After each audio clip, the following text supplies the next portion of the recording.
Jodell, how did you get interested in the Bible?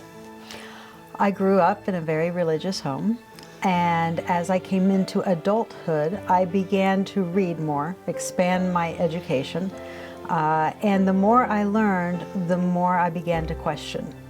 Those questions began to become mountains, and at one point those mountains seemed insurmountable, simply because the answers were in the negative every single time. What type of mountain? What would describe what these mountains were? These were scholars who would take the biblical text, and at times they would use evidence that was very contrary to geographical locations in Scripture. Other times they were interpretations that were really, they were man-made. They were something right out of left field that were placed on the text that I knew from just a parse familiarity with the text could not fly. So as I began to study, I began to have more questions. At one point, this was back in about 1999, I came to the point where I was pretty much an agnostic. From the challenges of scholars that talking about the Bible and its credibility? Yes, and from things that I saw within Scripture that I deemed to be contradictions. Things that challenged me personally, challenged me in my spiritual walk, challenged me because I have always approached it as very empirical. I've tried to be unbiased. I want to know the truth, even if the truth hurts. Even if the truth proved that there is no Bible, there is no God, that everything just happened, it was man-made, I'd want to know. So that way I could choose how I'm going to live and believe my life along those lines. So I reached a point around 1999 where I said I could either throw myself into this for what I thought would be maybe 3 to 5 years. And when you say throw yourself into this, what does that mean? Throw myself into researching and tackling some of the tough issues, the questions that I was having. And the questions were theological, they were archaeological, challenges to the evidence, challenges to what was being written about the Exodus and the conquest of Canaan. And those challenges really provoked me where I didn't sleep well at night. And I had small children. So I'm at this crossroads of, am I going to pass down to my children a system of beliefs that I have inherited from my parents, or am I just going to stop and, more or less what you would say assimilate into the world? And that was a real challenge. So you came to a place where someone who had questions about everything. Yes, I could not say that there was a God. I could not say that if there was, that he was active in human affairs, or that anything he had given to humanity or worked with humanity benefited humanity in any way. So I was really at a point where I had nothing. And out of that nothing, I said, what does the evidence support? So I began in Genesis, and I worked very methodically, very rationally, and in a very contextual way. And I worked forward to see what the evidence supported. What is your background training when it comes to historical or biblical archaeology? My background training, I have had a few courses. I am not yet had a degree. I am currently working on it. But otherwise, it is just book after book and listening to lectures and scholars and going with traditional academia and learning from them. So you're really a researcher. I really am. I track things down, and that seems to be my forte. You've all heard about the rabbit trail, and I'm certainly capable of researching something to its nth degree, finding it out. But I think more than that, you can research something, but you have to be able to take that data and apply it to a political situation, apply it to not just 2 or 3 points of data, but the whole picture. And that is where I think you have to account for a broad spectrum of what's going on in both Egypt as well as Canaan and the surrounding tribes. So I threw myself into research. I thought it would only be about 3 to 5 years. It ended up being 16 years. And these were not, sometimes I was researching 20 hours a day. Really? I was, at the library getting every, interlibrary loans. The internet was just coming along, but you didn't have a lot of the online access to professional journals that you do today. Did anyone else know that you were going through this, well, I would call it a crisis, right? A crisis of faith. Did your husband know that you were dealing with this? Yes, my husband was there. He was very much a part of it, very supportive, really encouraged me to take it on. And he's been supportive the entire time, which I am very grateful. I really couldn't have done it without his support, because a marriage does take two. And there were a lot of weeks, and I'm talking weeks on end, of up late at night, maybe getting 2-3 hours of sleep.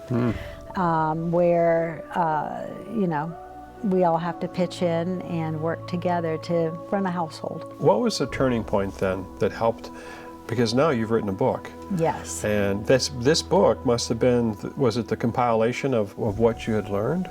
It really is. So what I did at some point is I made a vow, and I just said to myself, if I am going to do this research, if I'm going to put this time into it, if I benefit from it, for every one of me, there has got to be 20, 30, 100 of me out there with similar questions, with similar challenges. And if my research, my time could benefit someone else, then I'm going to put it out there. So we put our money where our mouth was. My husband was very generous. I was out buying $300-400 books, very rare books. Some of them, hard to come by. And I have a very nice Near Eastern library now.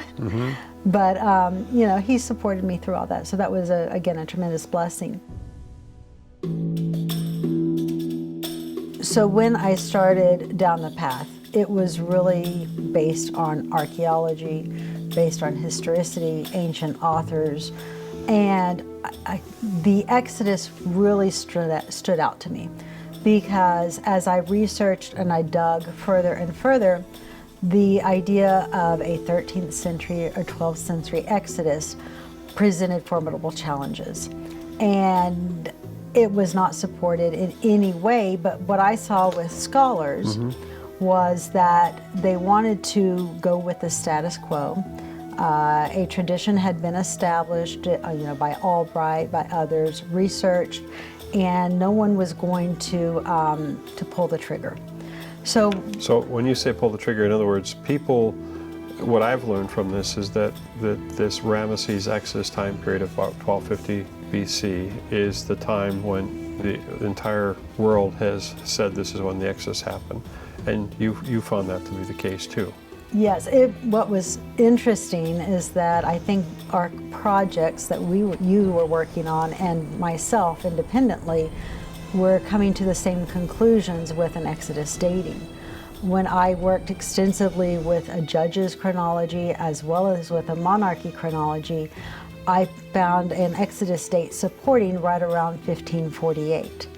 And it was very, very strong with different synchronisms that we have, invasions during the Judges era, references to Tiglath-Pileser, something that, is not readily discussed in academia.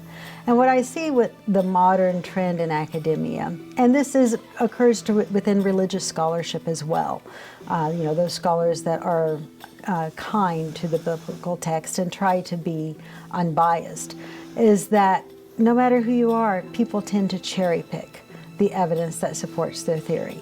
I've noticed that, yeah. Right, so you have some that will say the Exodus was only the Levites, or you have others that will say the Exodus was only this group of people.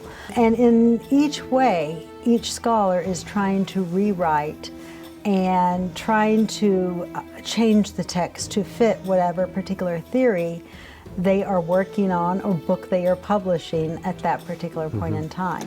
I found that the idea of a pattern In other words, what were the major events that you would look for? And they had to be in the right sequence, right? And they had to be they had to be in the right width of time. And if you looked for that type of pattern, it was telling you something that's where you could look for the story of the Exodus. And once I understood that, you could then start to see, well, what were the pieces that some people were leaving out? They might only find one piece of evidence, right? And then they would build the story around one piece of evidence, but nothing else fit. Right. And you put together crossroad puzzles with your family, I'm sure, right? Yes, yes. Get that little piece and you're trying to make it work and nothing else will fit, right? That's right. And so, when did you move from being potentially a committed agnostic to someone who's saying that Yahweh exists? The more I dealt with the evidence, the more kind of, you get your hands in there and you get your hands dirty and you're dealing with it day in and day out. I think it's that old adage of when you look at diamonds and you're dealing with diamonds over and over again, and you know all their points and their crystalline and all of that, that when there's something that doesn't fit, you recognize it. So I began to see a very concrete, a very rational, and a very interlocking ideology within the text, both theologically as well as within the history.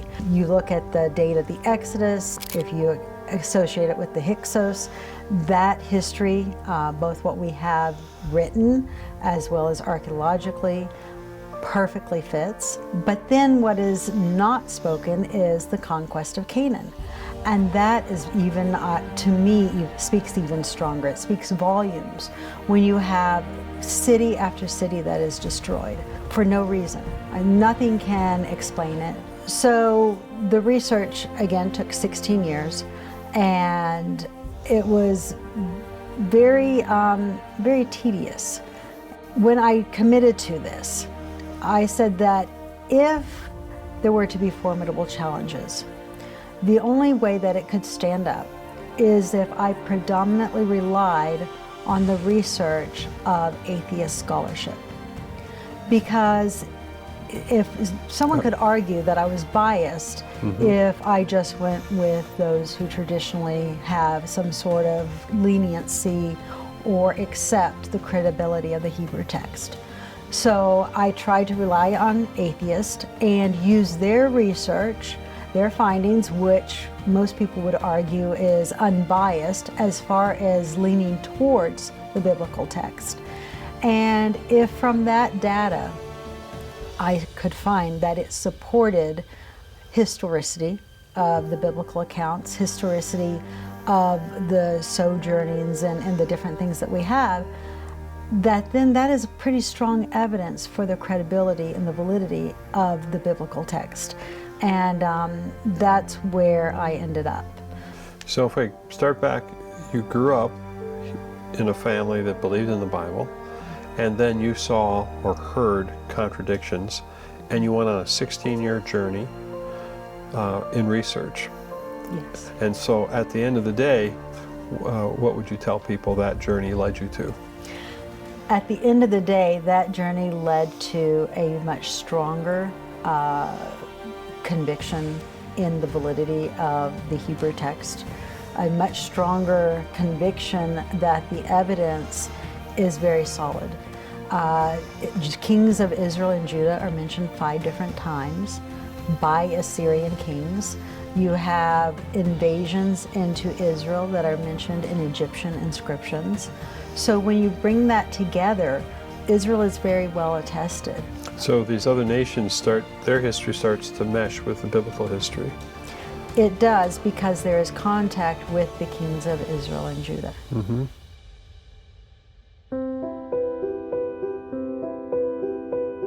What are people to do? Because they're hearing all these different opinions. Some are saying that there's no evidence for the Exodus in the Bible, and others are saying, yes, there is evidence. At the end of the day, you have to really search for yourself. You can look to scholars, but read the scholarship for yourself, be discerning of it, and compare it to how they pick and choose the text. because a lot of times there's a lot of cherry picking that's going on. So cherry picking, picking and choosing the text, meaning there's certain things that they're bringing out to build a case, and there are other things that they're not talking about? That they conveniently omit. Things that will contradict their opinion. And sometimes this is a lifetime of scholarship. They've written 20 books. You know, they're peddling their scholarship, but they are using the text to partly to justify a particular theory. But then when you look at the broad corpus of the overall text, it contradicts that theory. Well, you spent, like me, about 16 years of your life investigating these stories because you were troubled. What do you say to a person who's either an agnostic or an atheist, and they just have turned this whole book called the Bible off, and they just think it's a fairy tale? I would say that there is proof beyond a reasonable doubt. There is so much proof that if you ignore it, you are living in a dark age, because it's really overwhelming. It's easy. It is, when you look at the Torah, God tells us in Deuteronomy 30, He says, the law I give you this day is very easy for you to do. It's near your heart and near your mind that you can do it. And the history only confirms the continual process of what happens when we choose to ignore it. I think it really comes down to the old adage, oh man, what does God require of you? Fear God and obey His commandments.